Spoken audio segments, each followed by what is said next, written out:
کاروانێکی دیە ئاوارên شنگالê vegeriyane ser cihûwarên xwe ku ji heştê malbata pêkhatîne ji kempên Herêmê beref şengalê rêk ketin li nêzik sêriyana Sikrê Mosilê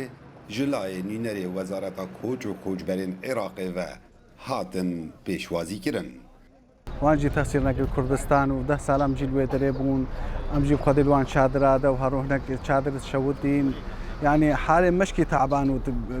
وخد مال مجي حمود اتخرابوين الوي دره من كارين فقرين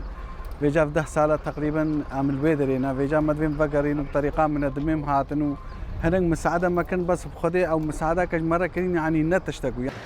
مدبي عم فقرين جوتنا عم البدري عيجزون 10 سال عم البدرينا كل مدبي حكومة عراقي مساعدينا ما بقى جوتنا ما هموت خرابوينا ما تشتغلنا ما القدر Van awarên vegeriyayî daxwazî hene ku em nahiya Şengalê û nihêlana hêzên çekdar di nava bajarî da pêngavên ciddî bin ji layê hikûmeta Iraqê ve da ku gişt aware vegerin. دەبێ خودێ مادوێم چنە مالێت خوا و خۆشی بێ مشکلە بەس وەتەنەکیمان نینە هەتا حزبتی دەینا هەتا مشکلەتی دەینا جیاکیمان نینە خودێ زێن هۆچمە بەر دیوارەکەی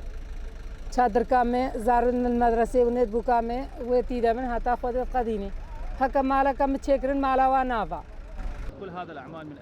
Nînerê Wezareta Koç û Koçberên Iraqê wesa dibêje ku ew dê gor biryara Encûmenê Wezîran karken û dê her malbatekê qerebûken da ku milefê awaran bihête daxistin